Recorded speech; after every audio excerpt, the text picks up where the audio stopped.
Kemudian yang terakhir, rukun iman yang keenam. Rukun iman yang keenam ini, kata sebagian ulama ini, anti stres.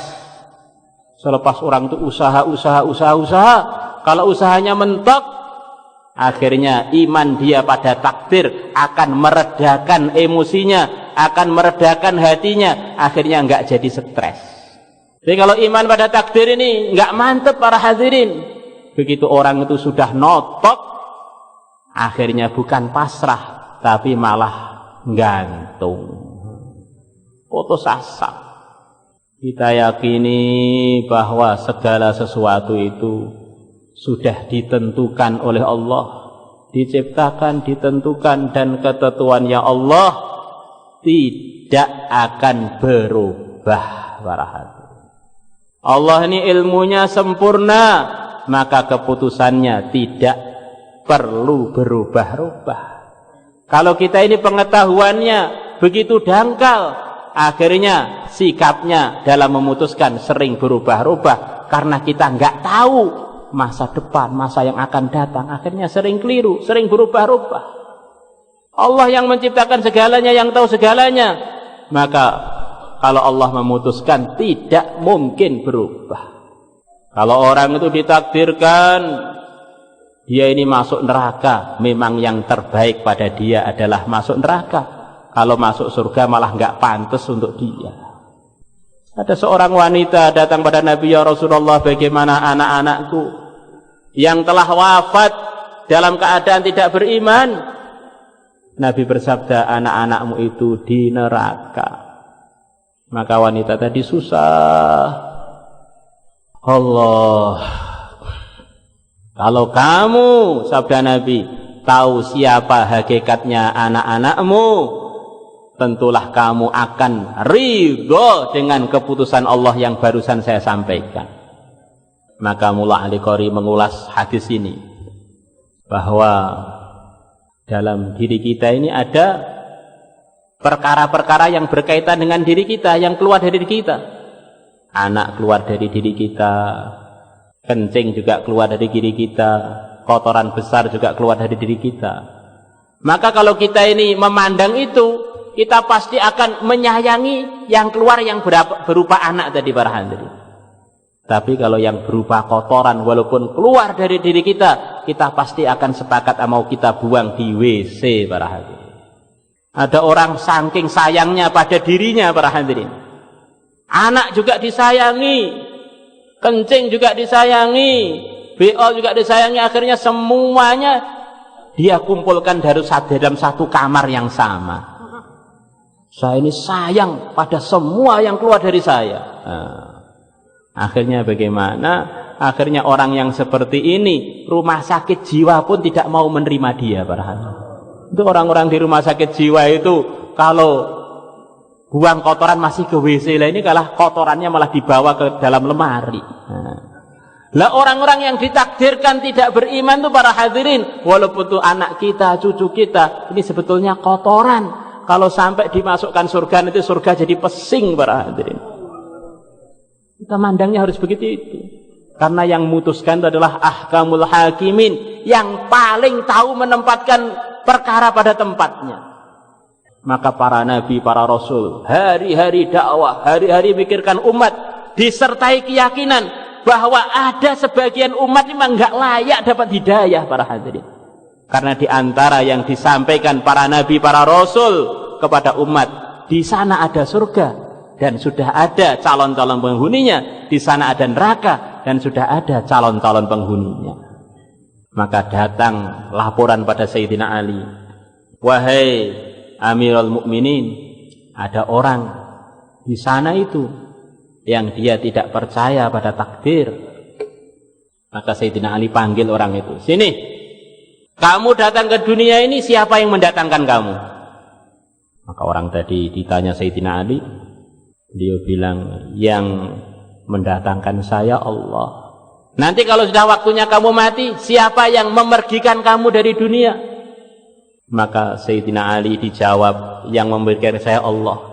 Kemudian antara hidup kamu dan mati kamu, siapa yang mengatur kamu? Awalnya kamu ngakui, yang datangkan kamu Allah. Nanti yang matikan kamu Allah. Di tengah-tengahnya siapa yang ngatur kamu?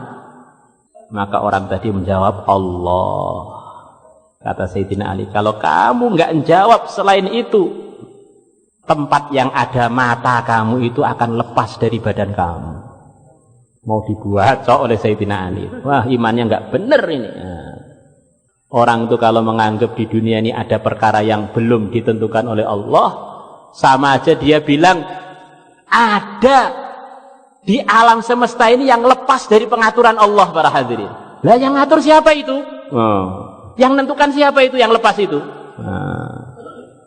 La ilaha illallah. Akhirnya iman pada takdir menjadikan kita ini ayem. Segala sesuatu kalau sudah mentok sudah ada takdirnya. Nah kalau takdirnya buruk bagaimana? Yakini ini adalah dari Allah.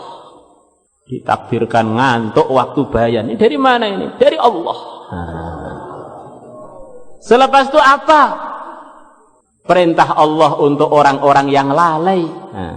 Umpamanya para hadirin, di antaranya suruh ganti dengan kebaikan. Ngantuk waktu bayan, nanti malam tahajud sampai subuh. Innal hasanati yudhibnas sayyi'at. Kalau kita ini ditakdirkan oleh Allah umpamanya, tiba-tiba berbuat pelanggaran, yakini dari Allah. Apa perintah Allah untuk orang yang melanggar? Di antara perintahnya enggak boleh putus asa. Qul ya ibadiyalladzina asrafu ala anfusihim la taqnatu min rahmatillah innallaha yaghfirudz dzunuba jami'a innahu huwal ghafurur rahim. Di antara perintah Allah untuk orang yang melanggar, suruh taubat dengan taubat yang sebenar-benarnya. Suruh menyesali, niat dengan kokoh untuk tidak ngulangi lagi. Tubu ilallahi taubatan nasuha. Tidak cukup itu, kata sebagian ulama, selepas menyesali harus ganti yang dia langgar itu, para hadirin. Kalau pelanggarannya urusan ninggal sholat, ya di samping menyesali, ya harus sholatnya diganti. Kalau kaitannya dengan urusan muamalat, ya begitu juga para hadirin, disesali jangan diulangi, ya harus diganti. Kalau ditakdirkan baik para hadirin, kok saya bisa ingin kebaikan ini dari mana ini? Dari Allah. Di antara perintah Allah untuk orang yang berbuat kebaikan supaya bersyukur. Fa amma bi ni'mati rabbika fahaddits. Suruh menjaganya dari amalan-amalan yang menghancurkan amal. Di antaranya ghibah, menggunjing orang. Di antaranya dengki, menghancurkan amal.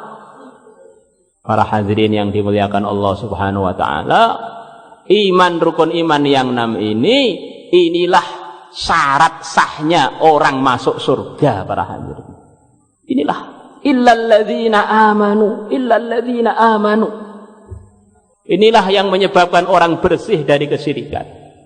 Dan rukun iman ini berbeda dengan tertib amal. Kalau kurang satu, para hadirin, sama dengan kosong. Orang iman pada Allah tapi nggak mau iman dengan Rasulullah, nol imannya, nggak diterima. Iman kepada Allah dan Rasulullah, nggak mau beriman dengan Quran, nol, para hadirin. Iman dengan ketiganya, nggak iman dengan para malaikat, nol, para hadirin. Iman kepada yang 4 itu, tidak iman pada akhirat, nggak ada hari pembalasan, nol. Begitu juga nggak iman dengan takdir, itu nol jadinya. Maka 6 ini perlu kita bawa 24 jam kemana saja kita berada, waktu susah, waktu bahagia, waktu melarat, waktu kaya, karena inilah kunci surga yang perlu kita bawa di mana saja berada. Insyaallah kita semuanya niat, para hadirin. Yang tidak rugi adalah orang-orang beriman. Kemudian yang kedua, wa amilus sholihat, dan orang-orang yang amal soleh. Pertama kali iman, kemudian amal soleh. Amal itu memang bukan merupakan keyakinan, para hadirin, tapi amal itu mempengaruhi redup dan terangnya iman dalam hati. Al imanu yazidu wa yanqus, yazidu bi ziyadatil a'mal wa yanqusu bi ma'asillah. Iman ini bisa naik turun, para hadirin, kekuatannya. Kalau amalnya tambah, nanti imannya naik. Kalau amalnya melanggar, imannya akan berkurang. Keyakinan-keyakinan tadi, kalau ditampakkan oleh Allah para hadirin, ini semacam sesuatu yang dihadiahkan oleh Allah pada dirinya seseorang. Sebagaimana dihadiahkan, maka juga kalau nggak dirawat bisa ditarik lagi para hadirin. Maka dalam hadis riwayat Bukhari, Nabi bersabda, kalau ada orang iman sedang berzina atau orang iman sedang mencuri, maka imannya keluar dari hatinya, nunggu di atas badannya. Mungkin kembali, mungkin tidak para hadirin. Akhirnya orang tuh asalnya mantap pada rukun iman, begitu maksiat langsung jadi ragu para hadirin. Maka amal itu kita jaga, dan amal yang terpenting selepas iman adalah sholat. Ala adullukum biqiwami hadzal amr, qiwamu hadzal amri shalah. Maukah kalian tak tunjukkan yang ngontrol urusan agama? Yang ngontrol urusan agama adalah sholat. Orang itu pengen keluarganya terkontrol agamanya selepas iman, maka sholatnya harus diperhatikan pertama kali. Insyaallah semuanya niat para hadirin. Orang pengen santri-santrinya bermutu ketertiban Islamnya, maka pertama kali penertiban adalah dengan penertiban sholat para hadirin. Orang pengen keluarnya fisabilillah terkontrol ketertibannya dan arahan-arahannya, dalam keluar fisabilillah harus sangat-sangat memperhatikan sholat. Enggak lakinya, enggak perempuannya, kata Ibnu Mas'ud, kalau masih selalu memperhatikan sholat, masih dalam hidayah.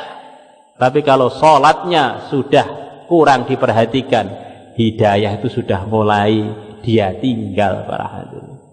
Sayyidina Umar radhiyallahu anhu yang disabdakan Nabi, Allah telah meletakkan kebenaran di hati dan lidahnya Umar.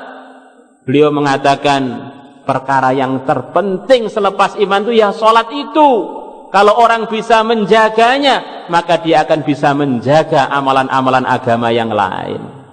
Kalau dia nggak bisa menjaganya, amalan-amalan agama yang lain akan lebih dia telantarkan lagi. Inna ahamma syai'in dis-shalah faman hafadha 'alaiha fahuwa lima siwaha ahfad wa man dhayya'aha fahuwa lima siwaha adya'. Imaniyat, ibadat, muamalat, muasyarat. Inilah kurang lebih pokok-pokoknya Islam. Iman yang benar, ibadah yang benar, muamalat yang benar, pergaulan yang benar, akhlak yang benar. Syekh Yusuf rahimahullah beliau mengatakan kurang lebihnya masuknya Islam itu dari iman. Lepas orang itu imannya benar, akhirnya ditolong oleh Allah untuk memperbaiki ibadahnya. Lepas ibadahnya benar, Allah akan tolong dia dari akan mampu untuk meluruskan muamalatnya. Kalau muamalatnya benar, Allah akan tolong dia untuk meluruskan akhlak dan pergaulannya. Tetapi kata beliau, nanti keluarnya Islam itu dari bawah, dari muasyarah, dari akhlak. Orang itu kalau pergaulannya enggak benar para hadirin, akhirnya menimbulkan muamalatnya enggak benar. Begitu muamalatnya enggak benar, enggak kuat ibadah. Begitu ibadahnya enggak benar, akhirnya imannya itu jadi enggak kerasan para hadirin, enggak betah pada dirinya. Masuknya lewat iman, kemudian ibadat, muamalat, muasyarat, akhlak, keluarnya dari bawah. Maka hati-hatilah dalam menjaga pergaulan. Maka Maulana Sa'ad hafizahullah beliau mengatakan, selepas pentingnya iman, pentingnya amal, orang masih dalam kerugian sebelum dari dalam dirinya ada dua usaha, yaitu usaha iman dan usaha amal. Tawasau bil haq adalah perintah untuk usaha iman, tawasau bis sabr adalah perintah untuk usaha amal. Maka orang itu kalau dalam kehidupannya ada 4 perkara ini, iman yang benar, amal yang benar, dan ada usaha iman dan usaha amal, dia lepas dari kerugian. Itulah yang mau kita usahakan dalam pertemuan kita yang mulia ini, yang mahal ini. Insyaallah semuanya niat para hadirin.